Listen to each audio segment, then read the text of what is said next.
হুগলি জেলার খানপুর স্বেচ্ছাসেবী সংস্থার পক্ষ থেকে প্রতি বছরের ন্যায় এবারও শারদীয়ার নতুন বস্ত্র বিতরণের কর্মসূচি নেওয়া হয় এদিন। এই কর্মসূচিতে স্বেচ্ছাসেবী সংস্থার পক্ষ থেকে বৈশাখী ব্যানার্জি, আসিফ হোসেন, সায়ন্তী দাস, নেহা সাঁতরা, সুস্মিতা দাস, অভিক লাহা, বিনীতা ও সাগর ছাড়াও অনেকেই উপস্থিত ছিলেন।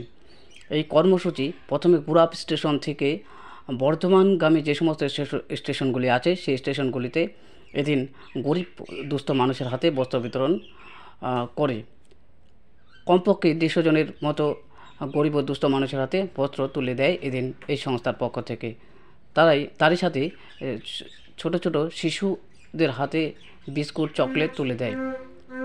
আগামী দিনে এ ধরনের আরও কর্মসূচি গ্রহণ করবে বলে এই সংস্থার পক্ষে জানানো হয়। সকলের ঐকান্তিক প্রচেষ্টা ও সহযোগিতা একান্তভাবে সংস্থাটি কামনা করে। শুনে নেওয়া যাক সংস্থার পক্ষে কী বলা হয়। হুগলি জেলার খানপুর স্বেচ্ছাসেবী সংস্থার পক্ষ থেকে প্রতি বছরের ন্যায় এবারও শারদীয়ার নতুন বস্ত্র বিতরণের কর্মসূচি নেওয়া হয় এদিন।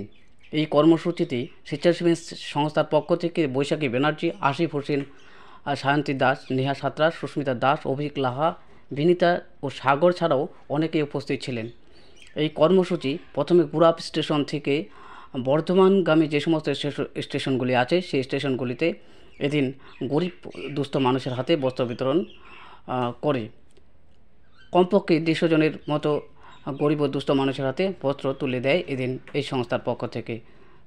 তারই সাথে ছোট ছোট শিশুদের হাতে বিস্কুট, চকলেট তুলে দেয়। আগামী দিনে এ ধরনের আরও কর্মসূচি গ্রহণ করবে বলে এই সংস্থার পক্ষে জানানো হয়। সকলের ঐকান্তিক প্রচেষ্টা ও সহযোগিতা একান্তভাবে সংস্থাটি কামনা করে। শুনে নেওয়া যাক সংস্থার পক্ষে কী বলা হয়।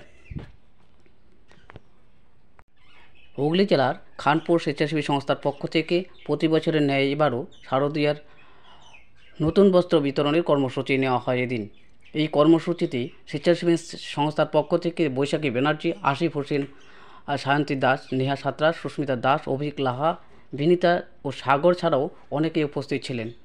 এই কর্মসূচি হুগলি জেলার খানপুরে সম্ভবপূরণ স্বেচ্ছাসেবী সংস্থার পক্ষ থেকে আজকে দেখা গেল বিভিন্ন স্টেশনে নতুন বস্ত্র গরিব দুঃখীদের হাতে তুলে দেওয়া হচ্ছে।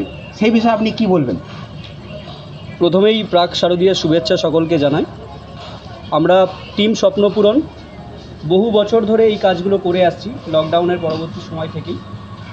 তো স্বপ্নপূরণের ব্যাকবোন যেগুলোকে বলা যায় সেগুলো হচ্ছে এই আমরা সবাই মিলে, সবাই দ্বারা সম্ভব যে কাজ সেটাই একত্রিত হয়ে আমরা করি। আজকে আমাদের মধ্যে আরও 2-3 জন উপস্থিত নেই। আমাদের সাথে আরও বৈশাখী ব্যানার্জি বলে একজন আছেন, তিনি খুব অ্যাক্টিভ। এছাড়াও আমাদের সাথে দীপ্তি ভট্টাচার্য, অভিক লাহা, এরা আজকে বিভিন্ন কাজে উপস্থিত, মানে তাদের আটকে যাওয়ার জন্য তারা আমাদের সাথে আজকে উপস্থিত হতে পারেননি। তাই আমরা আজকে উপস্থিত হয়েছি। আমাদের মধ্যে উপস্থিত আছে নেহা, জনি, সায়ন্তী, সুস্মিতা, সাগর, দীপ, আমরা সকলেই উপস্থিত হয়েছি বিভিন্ন স্টেশনে। এবারে আমরা ভেবেছিলাম যে স্টেশনে স্টেশনে ঘুরে ঘুরে শারদীয়ার আগে নতুন বস্ত্র বাচ্চা এবং মায়েদের হাতে তুলে দেব এবং সাথে বাচ্চাদের জন্য কিছু খাবারও আয়োজন করা ছিল। সেই হেতু আমরা গুরাপ থেকে বর্ধমানগামী যে সমস্ত স্টেশনগুলো পেয়েছি সেগুলোকে গেছি এবং কিছু মানুষের হাতে, প্রায় 150 শতাধিক মানুষের হাতে আমরা পুজোর আগে নতুন বস্ত্র তুলে দিতে পেরেছি এবং সাথে 60 থেকে 70 জন শিশুর হাতে আমরা কিছু খাবার তুলে দিতে পেরেছি। আজকে কোন কোন স্টেশনে বস্ত্র বিতরণ করলেন? আজকে আমরা প্রথম শুরু করেছিলাম গুরাপ থেকে, তারপরে আমরা আসি মশাগ্রাম স্টেশনে, তারপরে বর্ধমান স্টেশনে যাই, তারপরে শেষে শক্তিগড় স্টেশনে এসে আমরা আজকের মতো আমাদের শারদীয়ার পূর্বের যে অনুষ্ঠান সেটা শেষ করলাম। প্রতি বছরই আমরা খানপুর থেকে করি, প্রচুর আয়োজন করি। ওই এরিয়ার মানুষকে আমরা অনেক বছর ধরেই দিচ্ছি, তাই আমাদের সদস্যদেরও আবেদন ছিল যে আমরা নতুন এরিয়াতে যাব, সকলকে দেব এবং স্বপ্নপূরণের যে অ্যাক্টিভিটি সেটা করব। সেই হেতু আমরা আজকে এসেছি। এছাড়াও আমরা ব্লাড ডোনেশন ক্যাম্প থেকে আরম্ভ করে সমস্ত কিছুই করি। আগামী দিন আরও অনেক কাজ আমরা করতে চাই। আপনার নাম ও পরিচয়? আমি তানভীর আহমেদ এবং স্বপ্নপূরণ স্বেচ্ছাসেবী সংস্থার একজন সদস্য। Thank you.